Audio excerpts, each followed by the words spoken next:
Maka wajar kata Imam Syafi'i, ketika kamu terlalu berharap kepada manusia, kepada seseorang, maka Allah timpakan ke atas kamu pedihnya pengharapan. Pedihnya pengharapan, sakit sesakit-sakitnya, bukan karena harapanmu, tapi salah meletakkan harapan, yaitu kepada selain Allah Subhanahu wa ta'ala. Seandainya kamu tak berharap kepada selain Allah, maka insya Allah niscaya kamu tidak akan pedih dengan rasa sakit yang pernah kamu rasakan. So please, jawabannya adalah, kalau ada sore ini di antara teman-teman semua yang merasakan rasa sakit di hatinya, coba evaluasi, mungkin hati ini masih berharap kepada selain Allah. Hilman, kumaha tuh Hilman, udah terlanjur aku teh berharap kepada manusia, dan aku nyesel banget, nyesel pisan Hilman. Emang kumaha gitu? Ya nyesel, ternyata harapanku itu hanya harapan palsu saja. Kemudian dia pergi dan mengecewakan saya. Terus gimana? Sekarang sakit itu belum reda Hilman, belum terobati. Gimana caranya agar pulang dari sini, keluar dari masjid ini, teman-teman yang masih ada perasaan hati yang disakiti, keluar dari sini akan berubah menjadi hati yang terobati, yang akan hilang perasaan sakit itu. Tolong catat.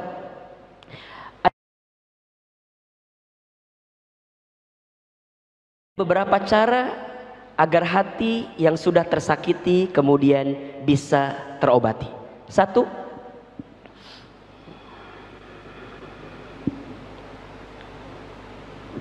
coba Hilman tanya dulu, ada yang sedang sakit hatinya sore ini? Coba angkat tangannya. Satu orang doang? Ini mah perlu dikonsultasikan khusus kalau begitu mah.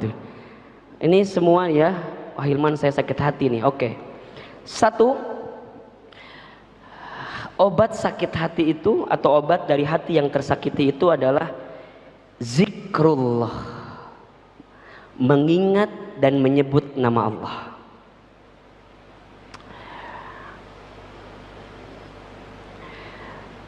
Kenapa zikrullah itu bisa menjadi obat untuk hati yang tersakiti? Karena saat kita menyebut dan mengingat nama Allah, hatimu akan tenang. Surat Ar-Ra'du ayat 28. Silakan dibuka. Surat Ar-Ra'du, surat ke-13 ayat 28.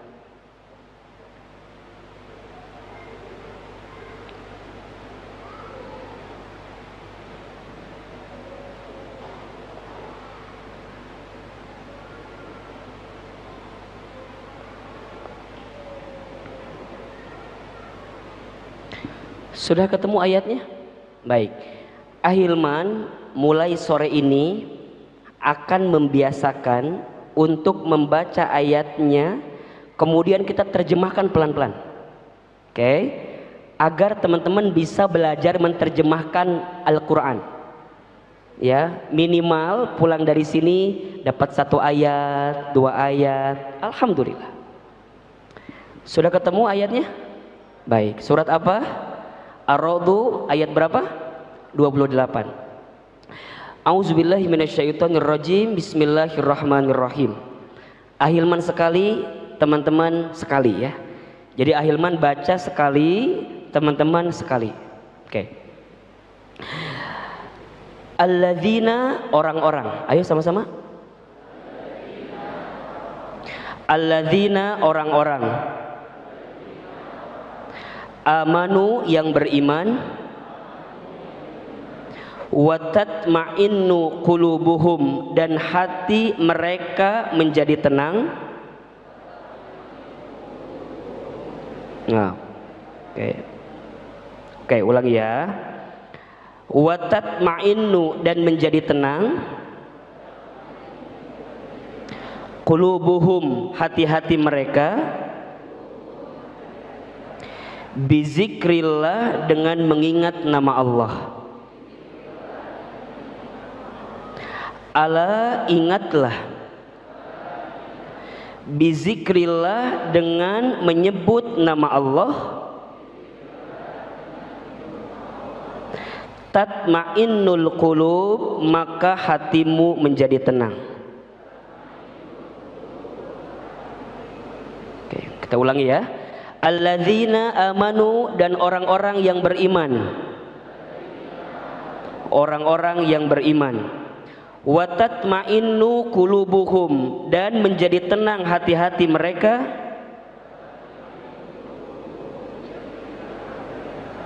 Bizikrillah, dengan menyebut nama Allah. Ala, ingatlah. Bizikrillah, dengan menyebut nama Allah. Tatma'innul qulub, hatimu menjadi tenang. Ahilman Arabnya teman-teman artinya ya. Alladzina amanu wa tatma'innu qulubuhum, dan menjadi tenang hati-hati mereka. Mereka itu siapa? Orang-orang beriman, gitu ya. Dan menjadi tenang hati-hati mereka. Oke, ulangi. Wa tatma'innu qulubuhum. Enggak usah ragu-ragu ya, keluarkan aja suaranya. Itu kunaon sariawan atau naon? Keluarkan doa, kalem. Nanti habis kajian dapat makan insya Allah ya. Tenang, tenang. Bizikrillah, dengan menyebut nama Allah. Ala bizikrillah tatmainnul qulub, hatimu menjadi tenang. Ulangi nih, masih kena ayat ulang ya. Ya, ulangi ya, minimal nempel nih ayat ini satu nih ya. Alladzina amanu wa tatmainnu qulubuhum bizikrillah. Ala bizikrillah tatmainnul qulub. Baik, teman-teman sekalian, yang kita butuhkan saat hati merasa disakiti adalah ketenangan. Betul atau tidak? Jika gelisah, solusi semudah apapun kadang-kadang nggak bisa dapat dalam kehidupan kita. Tapi kalau hati tenang, setidaknya kita akan dituntun untuk mendapatkan solusi dari persoalan kita. Dan ketenangan itu bisa kita dapatkan dengan zikrullah, menyebut, mengingat nama Allah. Zikir kepada Allah. Pribadi berzikir itu, teman-teman sekalian, adalah dia yang menjadikan setiap langkah dalam hidupnya adalah proses aktivitas untuk semakin ingat dengan Allah. Duduknya ingat dengan Allah, berdirinya ingat dengan Allah, tidurnya, maka dalam tidurnya pun dia melafazkan lafaz Allah. Ketika dia mendapatkan sesuatu dalam hidupnya, maka yang terucap di lisannya hanyalah kalimat Allah. Ketika mendapatkan nikmat, yang keluar kalimatnya adalah Alhamdulillah. Ketika mendapatkan musibah, sesuatu yang menyakiti, menyulitkan, maka yang keluar kalimatnya adalah Inna lillahi wa inna ilaihi raji'un. Ketika melihat sesuatu yang menakjubkan, yang mempesona, maka keluar di lisannya Masya Allah, Tabarakallah. Jika melihat sesuatu yang buruk, keluar di lisannya kalimat Subhanallah. Ketika berbuat dosa, keluar kalimatnya apa? Astaghfirullah. Lisannya zikir, matanya zikir, telinganya zikir, tangannya berzikir, kakinya berzikir, aktivitasnya berzikir, rumahnya tempat zikir, kamarnya tempat zikir, bahkan kafe, hotel, pasar, angkot, kereta api, motornya, semua tempat berzikir, ingat kepada Allah Subhanahu wa ta'ala. Maka saat dia dikecewakan, dia butuh ketenangan. Dan tidak ada yang bisa menghadirkan ketenangan kecuali Allah Subhanahu wa ta'ala. Maka oleh karena itu, saat gelisah, tidak ada nama yang harus kita panggil kecuali Allah. Allah. Nabi Yunus alaihi salam. Teman-teman tahu Nabi Yunus? Tahu? Kenal? Di mana kenalan sama Nabi Yunus? Nabi Yunus satu ketika dalam proses dakwahnya ditolak oleh kaumnya. Kaumnya itu tidak mau ikut dengan dakwahnya Nabi Yunus. Apa yang terjadi ketika itu? Apakah Nabi Yunus menyalahkan kaumnya? Tidak. Apakah Nabi Yunus menyalahkan keadaan kaumnya maksudnya? Tidak. Tapi yang Nabi Yunus dapatkan ketika merasa sakit, merasa kecewa karena dakwah yang beliau lakukan itu mungkin ditolak oleh kaumnya, kemudian berdoa kepada Allah yang doanya diabadikan dalam Al-Quran surat, tahu nggak? Al-Anbiya ayat 37. Buka ayatnya. Jadi saat kecewa, ya kalau bahasa kita kan mungkin sakit gitu. Sudah berusaha, sudah berikhtiar untuk mengajak kaumnya, tapi kaumnya kemudian menolak. Sampai dalam kisah yang lain kan Nabi Yunus itu dimakan oleh ikan paus dan kemudian berada dalam perut ikan paus itu. Apa yang Nabi Yunus lakukan ketika itu? Ternyata yang Nabi Yunus lakukan adalah zikrullah, zikir kepada Allah, yang zikirnya diabadikan dalam Al-Quran. Surat apa tadi? Al-Anbiya ayat 37. Surat ke-25 ayat 37.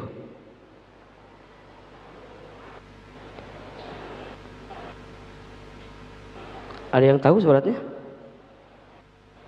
Hah? Al-Anbiya ayat 80.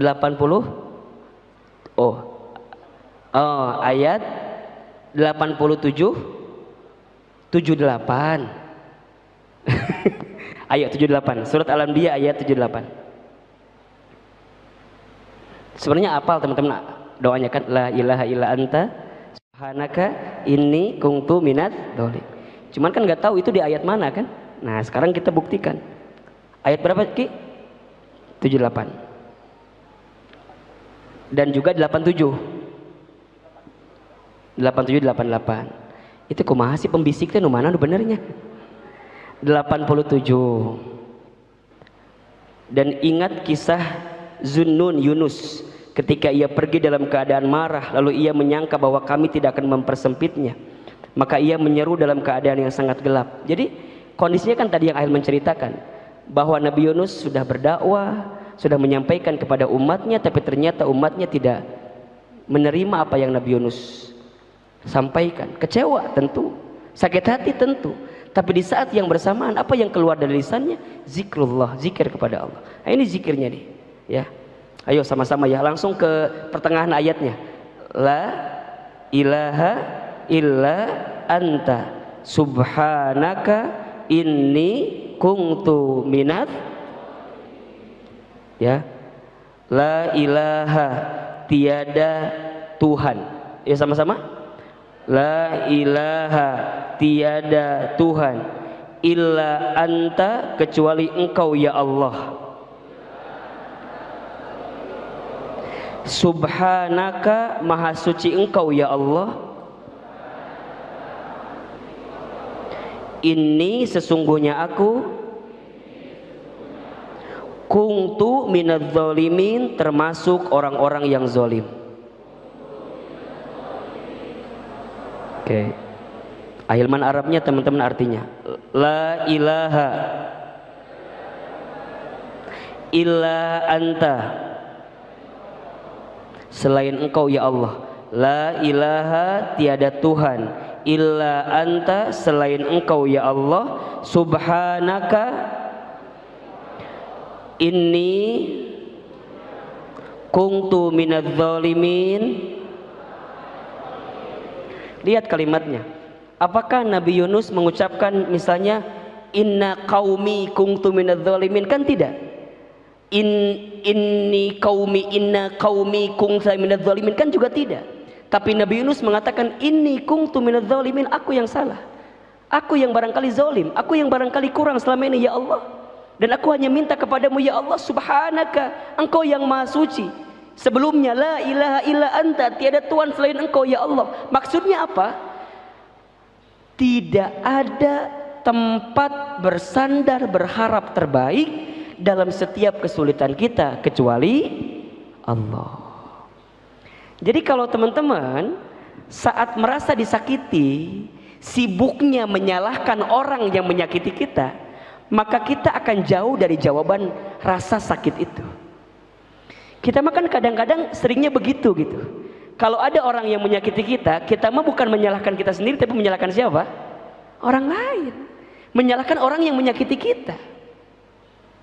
Padahal di sini dalam ayat ini diajarkan oleh kisahnya Nabi Yunus alaihissalam, ketika kita merasakan sakit dari diri kita, maka balikin, barangkali ada kesalahan kita yang selama ini kita berharap kepada selain Allah, sehingga Allah memberikan skenario dalam kehidupan kita untuk kembali ingat kepada Allah subhanahu wa ta'ala. Maka yang pertama, obat dari hati yang tersakiti adalah zikrullah, zikir kepada Allah. Yang kedua, saat hati kita tersakiti, maka jadikanlah waktu atau skenario hati yang merasa disakiti itu untuk bermuhasabah, mengevaluasi diri di hadapan Allah subhanahu wa ta'ala. Bisa jadi sesuatu yang menimpa kita dititipkan kejadiannya melalui orang yang menyakiti kita, agar kemudian kita mengevaluasi diri, bermuhasabah diri. Ya Allah ya Rob, dosa apa ya yang hamba lakukan sehingga engkau mengirimkan orang yang menyakiti diri hamba, yang lisannya, ucapannya, statusnya, medsosnya mungkin menyakiti kita. Jadi sibuknya lebih berkaca kepada diri sendiri. Ahilman, apakah setiap kejadian yang menyakitkan dalam diri kita itu karena ulah perilaku dosa kita? Ya. Surat Asy-Syura, surat ke-42 ayat 30. Ya. Surat apa?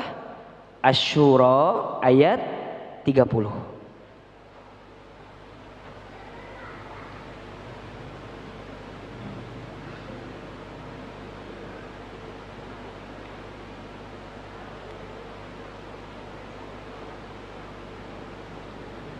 Sudah ketemu ayatnya atau belum?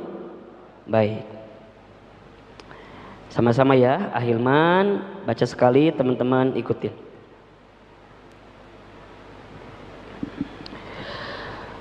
Bismillahirrahmanirrahim. Wa ma asobakum, dan apa saja musibah yang menimpa kamu. Sama-sama.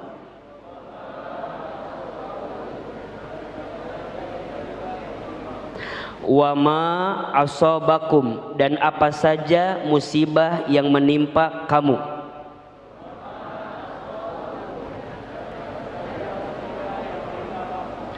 Mim musibatin, dari musibah. Fabima kasabat aidikum, maka disebabkan oleh perbuatan tangan kamu. Fabima kasabat aidikum, maka disebabkan oleh perbuatan kamu. Wa ya'fu, dan Allah memaafkan an katsir, sebagian besar dari kesalahanmu. Oke, pelan-pelan ya, kepanjangan ya? Panjangan ya, oke, pelan-pelan. Wa ma asobakum, dan apa-apa musibah yang menimpa kamu sekalian.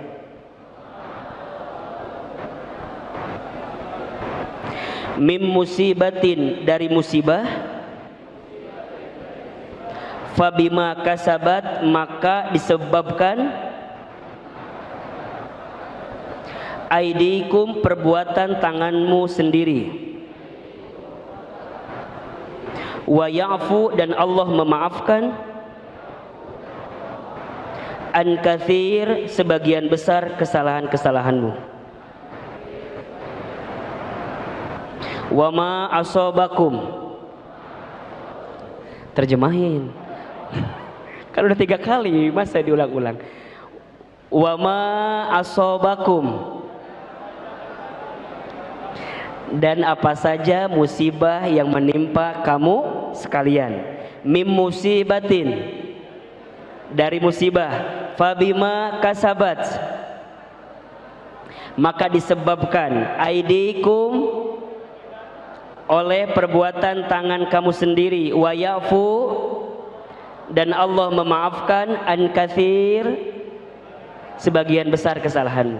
Lihat kalimatnya ya teman-teman. Kalau ada sesuatu yang menimpa dalam kehidupan kita, yang menyakitkan kita,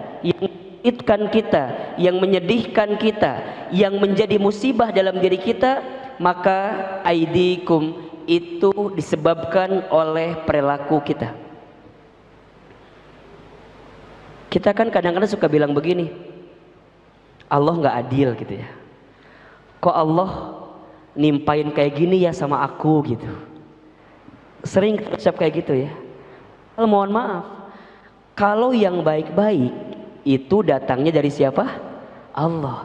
Tapi kalau yang buruk-buruk memang izin Allah, tapi sebab siapa yang menjadikan itu semua? Perilaku diri sendiri. Maka kalau hati kita merasa tersakiti, atau ada orang yang menyakiti kita sampai hati ini merasa disakiti oleh orang tersebut, maka jadikan kesempatan itu sebagai muhasabah, mengevaluasi diri. Dosa apa yang selama ini kita perbuat sampai kemudian Allah mendatangkan orang yang menyakiti diri kita. Jadi kacamata angle-nya itu tidak menyalahkan orang lain, tapi menyalahkan siapa? Oh, kita. Dari mana Ustadz cara memulainya? Ya mungkin bisa dari mulai, oh mungkin selama ini saya salah sih berharap sama selain Allah. Oh mungkin selama ini saya salah sih menjalani hari-hari dengan dia yang memang bukan haknya bagi kita, yang belum halal untuk kita. Maka wajar kalau kemudian kita sakit hati dengan dirinya gitu.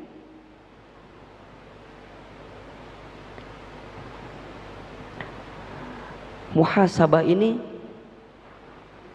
satu keadaan yang penting untuk kita hadirkan setiap saat, setiap waktu. Hasibu qabla an tuhasabu. Hisablah diri kamu sekalian sebelum kamu dihisab oleh Allah Subhanahu wa taala. Kita ini kan semua akan bertemu dengan satu hari namanya yaumul hisab. Yaumul hisab itu di mana di hari itu kita akan dihitung oleh Allah Subhanahu wa taala dari setiap kelakuan yang kita lakukan, termasuk dosa-dosa kita. Musibah, ujian, cobaan itu adalah trigger gitu istilahnya. Cara Allah untuk memantik diri kita, menyentil diri kita. Barangkali selama ini kita banyak salah di hadapan Allah sehingga Allah datangkan musibah yang membuat kita harusnya berpikir ini saat terbaik untuk mengembalikan semua kepada siapa? Allah Subhanahu wa taala. Coba teman-teman, pernah enggak atau punya enggak satu waktu di mana teman-teman itu lebih banyak berkaca terhadap diri sendiri gitu? Berapa banyak kesalahan saya, berapa banyak dosa-dosa saya? Sering nggak kayak gitu? Pernah nggak ada satu waktu yang teman-teman gunakan untuk itu? Kalau teman-teman di rumah, di tempat manapun tidak punya tempat untuk bermuhasabah, maka Ahilman, teman hijrah, menyediakan setiap Sabtu sore untuk merecall, memanggil, menyebut kembali dari setiap dosa-dosa yang pernah kita lakukan agar kita bisa bermuhasabah di hadapan Allah Subhanahu wa taala. Mungkin ini yang membedakan kajian kita dengan kajian kebanyakan di luar sana gitu. Kenapa Ahilman selalu ada doa, ada muhasabah? Karena Ahilman tahu gitu. Ahilman sadar, Ahilman paham. Amal kebaikan kita tidak lebih banyak daripada dosa yang kita lakukan. Mengapa kita dihormati, dimuliakan, dihargai? Satu alasannya, karena Allah menutup aib-aib kita. Kalau seandainya aib kita dibuka, demi Allah, tidak ada yang pantas untuk dihormati bagi diri ini. Karena aibnya, dosanya lebih banyak daripada amal kebaikan. Maka orang yang pandai bermuhasabah, dia akan selalu melihat dirinya itu seseorang yang banyak dosanya. Sehingga setiap kesempatan waktu yang Allah berikan kepadanya, detiknya, detaknya, setiap masa berganti dalam hidupnya, dia gunakan untuk minta ampun kepada Allah Subhanahu wa ta'ala. Makanya berkali-kali Ahilman sampaikan, kalau saat ini teman-teman masih diberikan kesempatan usia oleh Allah Subhanahu wa ta'ala, boleh jadi hakikatnya dua saja tujuannya. Pertama, karena Allah tahu amal kita jumlahnya masih sedikit, sehingga Allah berikan waktu kepada kita agar di sisa waktu kita habiskan untuk memperbanyak amal soleh kita di hadapan Allah Subhanahu wa ta'ala. Atau yang kedua, karena Allah tahu boleh jadi dosa kita bertumpuk banyak, sehingga Allah berikan usia kepada kita agar di sisa usia kita habiskan untuk minta ampun sama Allah dari dosa yang pernah kita lakukan.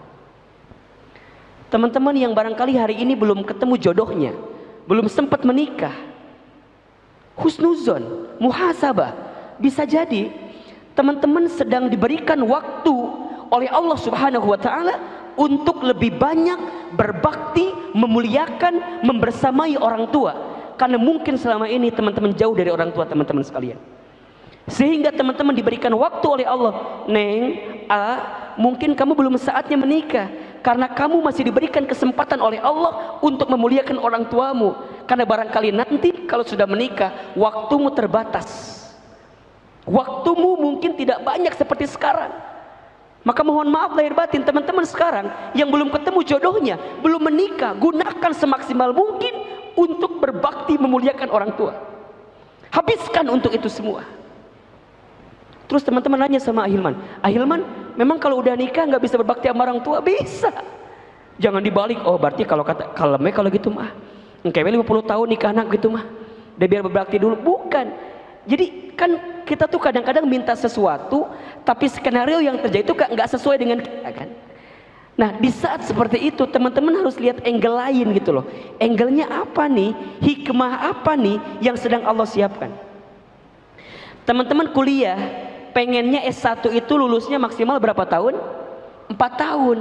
Tapi ternyata mohon maaf, mungkin teman-teman lulusnya nggak 4 tahun, malah 7 tahun. Kenapa coba kira-kira? Ulin wae sih 7 tahun lulusnya merenan. Coba pikirkan apa nih hikmahnya, apa?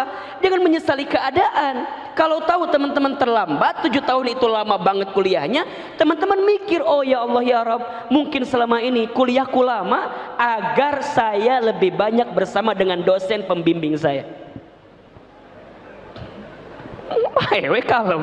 Ada orang yang bimbingan tuh bertahun-tahun, ada nggak kira-kira? Ada, diuji kesabaran, dia telepon lagi dosennya, bimbingan lagi, ditolak lagi, telepon lagi, bimbingan lagi. Teman-teman santai aja menjalani itu semua karena tahu ada hikmah di balik itu semua. Maka ayo deh, yang kedua, agar hati ini tidak terlalu sakit ketika ada yang menyakiti kita, jadikan momentum sebagai apa? Muhasabah. Allah sedang akan mengampuni dosa-dosa kita melalui orang yang menyakiti kita. Kalau begitu kita akan bahagia gitu loh. Kita akan lapang menerima skenario itu. Ahilman, aku ditinggal sama dia. Kalau dipikirin galau habis kita mikirin dia. Dia menikah sama yang lain, bulan madu malam pertama. Orang mengahulang weh. Dia mah udah kemana-mana, kita masih mikirin dia, capek bos. capek bro, capek sis, udah teh, mulailah move gitu, mulailah pindah, jadikan muhasabah. Oh ya Allah, barangkali dia pernah menyakiti saya, karena Allah sedang mengampuni dosa-dosa saya yang selama ini saya buat bersama dengan dirinya. Selesai. Jadi bahagia kalau ada orang yang menyakiti kita, memfitnah kita, melukai kita, bawaannya tuh enak aja, enjoy aja, karena di saat yang bersamaan Allah mengampuni dosa-dosa kita. Coba teman-teman ahilman tanya, seneng gak kalau dosa kita diampuni oleh Allah? Senang.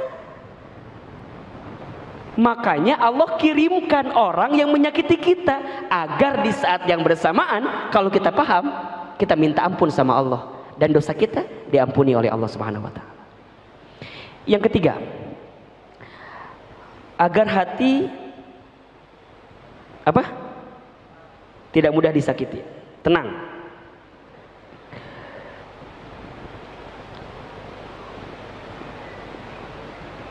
Nah, berdoa untuk diri kita dan yang menyakiti kita. Ini levelnya agak lagi naik dikit lah ya. Berdoa untuk siapa? Untuk kita dan orang yang menyakiti kita. Ingat teman-teman, doa itu artinya memohon, meminta kepada Allah. Saat kita mendoakan sesuatu, hakikatnya kita sedang memohon, meminta sesuatu itu terjadi kepada diri kita. Kalau kita berdoa yang baik bagi orang lain, maka hakikatnya kita sedang memohon, meminta kepada Allah agar kebaikan itu kembali kepada kita. Tentu kalau untuk kita doa yang baik-baik. Rasulullah Shallallahu Alaihi Wasallam mengajarkan kepada kita satu doa agar kita ya bisa lapang ketika mendapatkan musibah dan kita mendapatkan pengganti yang lebih baik dari apa yang menimpa hati kita. Ini doanya yang diriwayatkan oleh Ummu Salamah yang pernah Ahilman juga ceritakan sebelumnya. Doanya hafal teman-teman ya. Inna lillahi wa inna ilaihi raji'un. Allahumma ajurni fi musibati wa khlufli khairan minha. Ahilman sekali, teman-teman sekali. Inna lillahi wa inna ilaihi raji'un. Allahumma ajurni fi musibati wa khlufli khairan minha. Hafal doanya? Ulangi lagi. Inna lillahi wa inna ilaihi raji'un. Allahumma ajurni fi musibati wa khlufli khairan minha. Gitu. Jadi kalau ada yang menyakiti kita langsung innalillahi, lain sena maut, lain.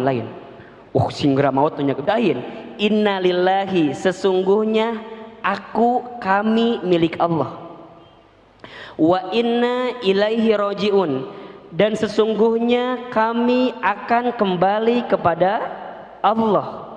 Allahumma ya Allah, ajurni, berikan pahala kepadaku, fi musibati, atas dalam musibah yang menimpaku, wakhlufli, dan gantikanlah untukku, khairon, sesuatu yang lebih baik, minha, dari apa yang pernah aku miliki sebelumnya.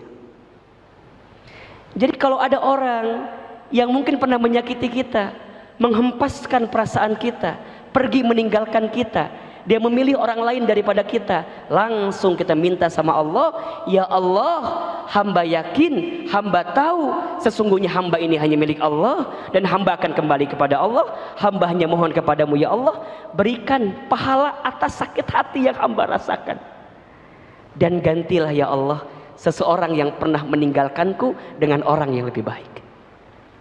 Ummu Salamah kehilangan suaminya ketika itu. Suami yang begitu dicintainya, datang baginda Nabi Muhammad SAW, kata baginda Nabi, ya Ummu Salamah, jangan khawatir, jangan sedih, jika engkau lapang menerimanya, maka Allah akan gantikan untukmu laki-laki yang lebih baik daripada suamimu yang pernah meninggalkanmu itu. Siapa yang menggantikannya? Rasulullah SAW, yang kemudian menjadi suami dari Ummu Salamah. Maka rumusnya adalah, saat ada orang yang pergi meninggalkanmu, maka lapangkan hatimu, karena di saat yang bersamaan Allah sedang merangkai, menghadirkan orang yang akan menggantikan dia yang pergi meninggalkanmu. Syaratnya apa? Lapang dulu hati kita, move on dulu hati kita, lepasin dulu nama dia di hati kita. Sebenarnya yang akan menggantikan dia tuh udah di dekat mata kita, cuman mata kita tuh masih mikirin dia. Stalking kita masih tentang dia, di HP kita masih ada foto dia, chatnya dia masih kita simpen laminating bagi ini majelis taklim, masih kena ayah. Sebenarnya penggantinya ada di depan mata kita, dekat kita, sudah dengan kita. Hanya kita menutup itu semua dengan orang yang tidak mau kita lepaskan di hati kita. Mohon maaf, berapa banyak di antara teman-teman di sini yang pernah disakiti oleh orang lain tapi masih bertahan dengan orang yang sama, padahal kita tahu orang itu menyakiti kita. Please teman-teman, tinggalkan dan bersiaplah mendapatkan ganti yang lebih baik dalam kehidupan kita. Masih ada 4 lagi poinnya, kita akan bahas di pertemuan yang akan datang insyaallah. Hati yang kau sakiti episode kedua, seperti sinetron yang ada di Indosiar gitu ya, kan masing-masing ada judulnya ya. Termasuk nih ada doa lagi bagus nih dari Abu Daud, hadis riwayat Abu Daud. Kalau ini sebenarnya doanya teman-teman juga sudah hafal, yang sering kali dibacakan di Al-Ma'surat ya. Allahumma inni a'udzubika minal hammi wal hazan, wa a'udzubika minal azzi wal kasal, wa a'udzubika minal jubni wal bukhl, wa a'udzubika min ghalabatid daini wa qahrir rijal. Apa doa itu kan? Coba sama-sama. Allahumma inni a'udzubika minal hammi wal hazani, wa a'udzubika minal azzi wal kasali, wa a'udzubika minal jubni wal bukhli, wa a'udzubika min ghalabatid dain wa qahrir rijal. Sama-sama. Allahumma ya Allah, inni a'udzubika, sesungguhnya aku berlindung kepadamu, minal hammi, dari kegelisahan, wal hazani, dan kesedihan, wa a'udzubika, dan aku berlindung kepadamu, minal azzi, dari kelemahan, wal kasali, dan kemalasan, wa a'udzubika, dan aku berlindung kepadamu, minal jubni, dari ketakutan, wal bukhli, dan kebakilan, wa a'udzubika, dan aku berlindung kepadamu, min ghalabatid dain, dari terjerat hutang, wa qahrir rijal, dan ketertindasan. Hadis riwayat Abu Daud. Nah, ini bisa teman-teman baca. Makanya kekuatan terbaik yang bisa kita bacakan di saat kita tersakiti adalah doa. Doa untuk kita dan doa untuk orang lain. Jadi kalau orang lain menyakiti kita, jangan doain yang buruk-buruk. Misalnya mohon maaf nih, dia nyebarin surat undangan nikah misalnya, set,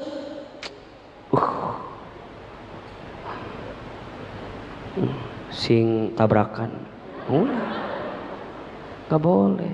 Ketika dapat undangan dari mantan langsung doakan, barokallahu laka wa baraka alaika wa jama'a bainakuma fi khair. Kirim, selamat ya, akhirnya kamu menemukan seseorang yang lebih baik. Udah ada cateringnya atau belum? Emang kenapa? Kalau belum ada cateringnya nggak apa-apa, nanti aku bantu 1 piring. Sudah ada dekornya belum? Sudah ada apa namanya, dokumentasinya atau belum? Masya Allah ya, kalau bisa begitu luar biasa. Kalau belum bisa, minimal apa? Doakan. Kalau bisa datang ke nikahannya itu lebih keren. Wih, dia nikah, teman-teman datang jadi panitia ngemawadah, balangkeun piring. Doakan ya. Masih ada 4 poin lagi, kita akan bahas di pertemuan yang akan datang. Mudah-mudahan ini bisa mengobati hati yang sedang sakit di sore hari ini. Saya kembalikan kepada Auj, silakan.